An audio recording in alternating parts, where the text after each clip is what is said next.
أما بعد فقد قال رسول الله صلى الله عليه وسلم من ترك ثلاث جمع تهاونا طبع الله على قلبه أو كما قال عليه الصلاة والسلام۔ حاضرین کرام، بزرگوں، دوستوں، آج 29ویں شب ہے اور طاق راتوں کی آخری رات ہے۔ 21ویں شب، 23ویں شب، 25ویں شب، 27ویں شب اور 29ویں شب، ان راتوں میں لیلۃ القدر کا امکان ہوا کرتا ہے۔ حضور علیہ السلام نے ارشاد فرمایا: تحروا لیلۃ القدر فی الوتر من العشر الاواخر من رمضان۔ لیلۃ القدر کو رمضان المبارک کے آخری عشرے کی طاق راتوں میں تلاش کرو۔ اللہ تعالیٰ نے جن کو توفیق دی، انہوں نے ان راتوں میں عبادتیں کی، اللہ سے اپنا تعلق مضبوط کیا، اپنے سابقہ گناہوں پر اور سابقہ زندگی پر ندامت کے آنسو بہائے۔ انشاءاللہ ہم یہ امید کرتے ہیں کہ اللہ تبارک و تعالی ان کے گناہوں کو بھی معاف فرمائے گا، اللہ تعالی ان کی زندگیوں میں بھی تبدیلی پیدا فرمائے گا۔ ہر ایک اپنے اعتبار سے اپنا جائزہ لے، اپنا حساب کرے اور اپنی زندگی کے رخ کو بدلنے کی رمضان ہی سے فیصلہ کر لے کہ انسان سے کچھ غلطیاں ہوتی ہیں، کوتاہیاں ہوتی ہیں، وہ بھول بھی جاتا ہے۔ نسیان کا اور خطا کا مادہ انسان کی سرشت میں رکھا گیا ہے۔ اللہ تعالیٰ نے حضرت آدم علیہ السلام کے بارے میں ارشاد فرمایا: وَلَقَدْ عَهِدْنَا إِلَىٰ آدَمَ مِنْ قَبْلُ۔ ہم نے اس سے پہلے آدم سے بھی عہد لیا تھا، فَنَسِيَ، لیکن ان کو بھی نسیان ہوا۔ وَلَمْ نَجِدْ لَهُ عَزْمًا، اور ہم نے ان میں پختگی نہیں پائی۔ تو جب ہمارے باپ حضرت آدم علیہ السلام بھی انسانی کمیوں کے ایک مجسمہ تھے، ان میں بھی کمی پائی گئی تھی کہ ان کی اولاد میں بھی نسیان کا اور خطا کا مادہ ہوگا۔ انبیاء علیہ السلام تو معصوم ہوتے ہیں، ان سے غلطیوں کا صدور نہیں ہوتا۔ بہرحال نفس اور شیطان انسان کے ساتھ لگا ہوا ہے، اس لیے انسان کو چاہیے کہ ہر وقت اللہ تعالیٰ سے توبہ کرتا رہے، استغفار کرتا رہے، جناب باری تعالیٰ میں ندامت کے آنسو بہاتا رہے۔ انشاءاللہ اللہ تعالیٰ اس کی زندگی کے اندر تبدیلی پیدا فرمائیں گے اور دنیاوی و اخروی فوز و فلاح سے اس کے دامنوں کو تربتر فرما دیں گے۔ آج کی رات 29ویں شب ہونے کے ساتھ ساتھ جمعے کی رات بھی ہے، شب جمعہ بھی ہے، کل جمعہ ہے اور رمضان مبارک کا آخری جمعہ ہے۔ اس لیے ہمیں اس بات کا بھی پورے سال اہتمام کرنا ہے کہ جمعہ سید الایام ہے، وہ دیگر نمازوں کے مقابلے میں جمعے کی نماز بڑی اہمیت کی حامل ہے۔ اس سلسلے میں ذرا ہمیں توجہ کرنا ہے۔ یہ خطبے کے وقت آنا، لیٹ آنا اور خطبے کے وقت مسجد میں گردنیں پھیلاتے ہوئے آگے بڑھنے کی کوشش کرنا، حدیث میں آتا ہے جو جمعے کے دن لوگوں کی گردنیں پھیلا دے گا، ان کی گردنوں سے کود کر آگے بڑھنے کی کوشش کرے گا، قیامت کے دن اس کی کمر کو جہنم کا پھل بنایا جائے گا۔ اللہ تعالی حفاظت فرمائے۔ تو جلدی آنا چاہیے اور جہاں مسجد میں جگہ مل جائے وہاں بیٹھ کر کے نماز ادا کر لینا چاہیے۔ یہ اللہ کا گھر ہے، یہاں پر کسی کی جگہ بھی متعین نہیں ہے۔ جو وقت سے پہلے آ گیا وہ جہاں بیٹھ گیا اس کو وہاں نماز ادا کرنے کا حق ہے۔ ایک ہی صف میں کھڑے ہو گئے محمود ایاز، ایک ہی صف میں کھڑے ہو گئے محمود ایاز، نہ کوئی بندہ رہا نہ کوئی بندہ نہ رہا۔ یہاں تو بادشاہ بھی اسی صف میں کھڑا ہوتا ہے اور غلام بھی اسی صف میں کھڑا ہوتا ہے، کالا بھی ایک صف میں کھڑا ہوتا ہے، گورا بھی ایک صف میں کھڑا ہوتا ہے، دیہاتی بھی ایک صف میں کھڑا ہوتا ہے، شہری بھی ایک صف میں کھڑا ہوتا ہے، عالم بھی ایک صف میں کھڑا ہوتا ہے، جاہل بھی ایک صف میں کھڑا ہوتا ہے۔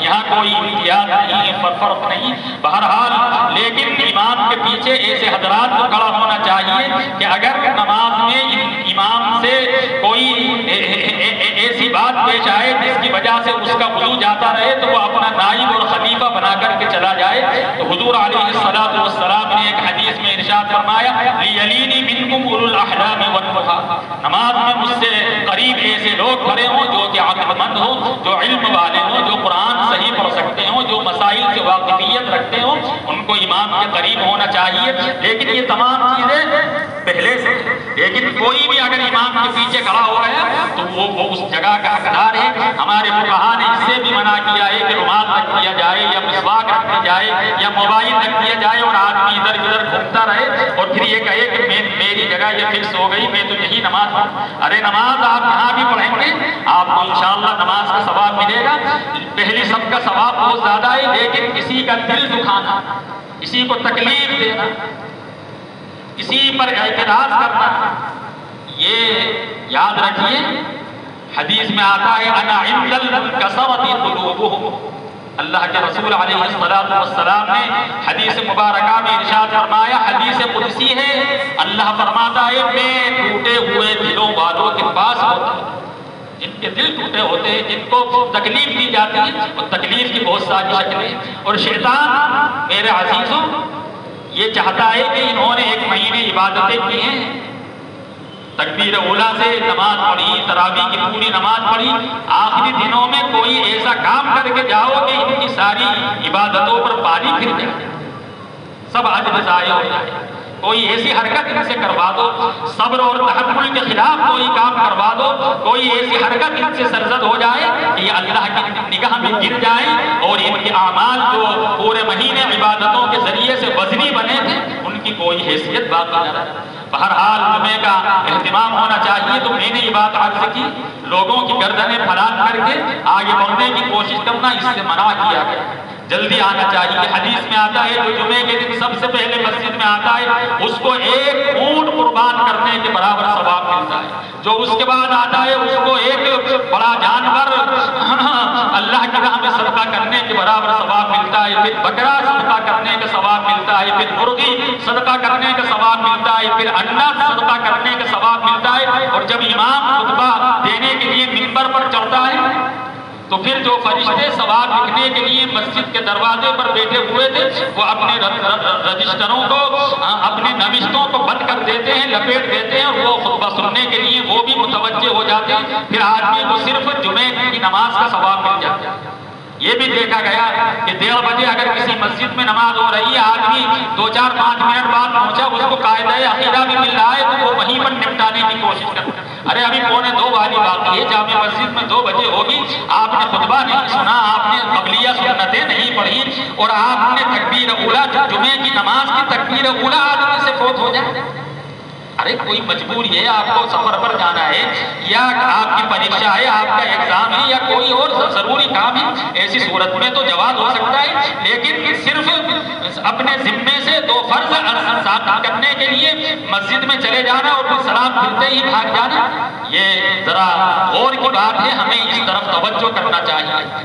جمعے کے دن ایک ساعت ایسی ہوتی ہے، ایک گھڑی ایسی ہوتی ہے، بندہ اس گھڑی میں جو کچھ اللہ تعالیٰ سے مانگتا ہے اللہ تعالیٰ اس کو ضرور عطا فرماتا ہے، اس کو اللہ تعالیٰ نے مخفی رکھا ہے، جیسا کہ لیلۃ القدر کو مخفی رکھا، 5 راتوں میں سے کسی بھی رات میں لیلۃ القدر ہو سکتی ہے، ایسے ہی اس ساعت کو، اس گھڑی کو بھی اللہ نے مخفی رکھا تاکہ مسلمان پورے کے پورے شب جمعہ اور یوم الجمعہ، جمعے کی رات میں اور جمعے کے دن میں اس گھڑی کی تلاش میں لگے رہے۔ بعض علماء نے فرمایا کہ وہ گھڑی جب خطیب ایک خطبہ دے کر کے درمیان میں بیٹھتا ہے اس وقت وہ گھڑی ہوتی ہے، اس وقت دعا کرنا چاہیے، لیکن وہ دعا دل میں ہونا چاہیے، اس وقت ہاتھ بھی نہ اٹھانا چاہیے، اس وقت ہونٹ بھی نہ ہلنا چاہیے، اس وقت کسی قسم کی حرکت بھی نہ ہو، صرف آپ دل میں دعا کر سکتے ہیں، خطبہ بمنزلہ نماز کے۔ بعض علماء نے فرمایا کہ وہ گھڑی عصر سے لے کر مغرب تک کی ہوتی ہے، جمعے کے دن عصر کے بعد سے لے کر مغرب تک کا جو وقت ہے وہ دعا کی قبولیت کا وقت ہے۔ ان اوقات کی تلاش میں رہنا چاہیے اور اہتمام کے ساتھ ان اوقات میں دعا کرنا چاہیے۔ سورۃ الکہف تلاوت کی جائے، دعا کا اہتمام کیا جائے، درود شریف کی بڑی فضیلت ہے، جو خاص طور سے جمعے کے دن درود شریف کی کثرت ہونا چاہیے۔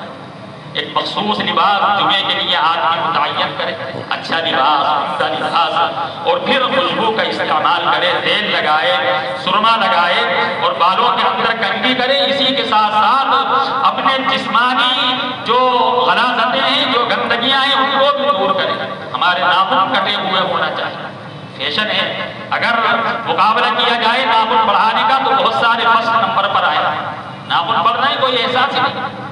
ارے اسلام طہارت کا اور نظافت کا سبق دیتا ہے. گندگی، پلیت، نجس اور اس قسم کے لوگ جن کو دیکھ کر کے آدمی کو گھن آ جائے، فیشن بنتا جاتا ہے. چہرہ بڑے کریم سے اور پاؤڈر سے اور اچھا عمدہ قسم کا صابن لگا کر کے دھوئیں گے، لیکن بغلوں کے بال بڑھ رہے ہیں اس کی کوئی فکر نہیں. ناف کے نیچے کے بال بڑھتے جا رہے ہیں اس کی فکر نہیں. ناخن بڑھتے جا رہے ہیں. ہمارے نوجوان ماشاءاللہ داڑھی بہت رکھنے کا رواج ہو گیا. اللہ تعالیٰ ان کو توفیق دے کہ وہ سنت سمجھ کر داڑھی رکھیں. اور یہ مونچھیں بڑھانے کا جو رواج ہے، موٹی موٹی مونچھیں، یہ اس سے منع کیا گیا ہے. جز الشوارب وارخ الضحى، داڑھی بڑھاؤ، مونچھیں کٹاؤ. موٹی موٹی مونچھیں رکھنا، اتنی لمبی مونچھیں کہ آدمی پانی پیے تو لب اس کی پانی کے اندر ڈوب جائے. ارے یہ ریت، ناک کی ریت انہیں مونچھوں پہ تو لگے گی میرے بھائی. اس لیے تو منع کیا گیا ہے. یہ پائجامہ ٹخنوں سے اونچے رکھنے کا کیوں حکم دیا گیا ہے؟ اس لیے کہ آدمی جب زمین پر چلتا ہے تو زمین گیلی بھی ہوتی ہے، نجس بھی ہوتی ہے، گندی بھی ہوتی ہے. اگر وہ اس کے پائجامے لٹکے رہیں گے تو اس کی موریاں اور اس کا لباس ناپاک ہو جائے گا، وہ نماز پڑھنے کے قابل نہ رہے گا. اس لیے حکم فرمایا کہ ٹخنے اونچے رکھے جائیں. تو یہ مونچھیں کٹانے کا جو حکم ہے، مونچھیں چھوٹی رکھنے کا حکم اس لیے ہے تاکہ آدمی جب کوئی چیز کھائے یا پیے تو پہلے اس کے بعد نہ کھائیں. ورنہ بڑی بڑی مونچھیں میں تو حکمت سے سمجھا بھی دیتا ہوں، سنت سمجھ کر رکھیں. اور یاد رکھیے، ہم جو اپنے چہرے کو حسین بنا رہے ہیں، جمیل بنا رہے ہیں، اللہ تعالی ہمارے دلوں کو حسین اور جمیل بنا دے. سب سے بنیادی چیز یہ ہے.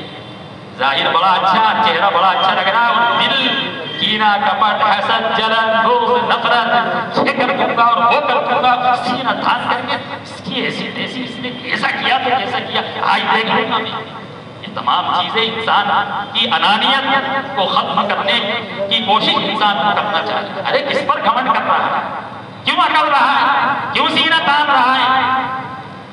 بڑے بڑے دولت والے بھی دنیا میں آئے، جوان اور پہلوان بھی دنیا کے اندر آئے، علم اور عقل والے بھی دنیا کے اندر پیدا ہوئے. بڑے بڑے سورما، افلاطون اور ارسطو، نہ جانے کون کون، تھارا اور سکندر، سب کے سب ایک دن خالی ہاتھ دنیا سے چلے گئے. عزیزو، اپنی اصلاح کی فکر کرو. تو یہ جمعے کے تعلق سے کچھ اہم اور ضروری باتیں تھیں، ان کا اہتمام مسلمان کو کرنا چاہیے. اور انشاءاللہ اگر ہمارا جمعہ اہتمام سے ہوا تو ہفتے بھر کی 5 نمازیں، پورے 8 دن کی 5 نمازیں اچھی ہیں. اور جمعہ اگر ایسے ہی جلد بازی میں گڑبڑ پڑا تو پھر ہم ہر نماز میں مسبوق بن جائیں. بہت ساری کی عادت ہوتی ہے، وہ ہمیشہ مسبوق ہی نظر آتے ہیں. سلام پھر کے دیکھ لو تو ہاں یہ تو ہر بار. ارے کبھی رکعت چھوڑ جائیں، روزانہ مسبوق آدمی ہو جائے. مسبوق کا مطلب جس کی رکعتیں چھوٹ گئی. اہتمام سے اذان ہوتے ہی حضور علیہ السلام کا معمول تو یہ تھا کہ جب اذان ہوتی تھی تو ازواج مطہرات رضی اللہ تعالی عنہن کہتی ہیں کہ حضور علیہ السلام ہم سے باتیں کرتے ہوتے، ہم سے آپس کے اندر گفتگو کرتے ہوتے، اذان ہوتی تو اس طرح ہمیں چھوڑ کر چلے جاتے، گویا پہچانتے ہی نہیں ہیں، کوئی واسطہ ہی ہم سے فوراً نماز کی تیاری میں لگ جاتے ہیں. اللہ تبارک و تعالی ہم سب کو سمجھ عطا فرمائے اور دین کی بنیادی باتوں پر مرتے دم تک عمل کرتے رہنے کی اللہ تعالی توفیق عطا فرمائے. وآخر دعوانا ان الحمدللہ رب العالمین. اللهم احسن عاقبتنا في الامور كلها واجرنا من خزي الدنيا وعذاب الاخره. صلى الله تعالى على خير خلقه سيدنا محمد وعلى آله وأصحابه أجمعين برحمتك يا أرحم الراحمين.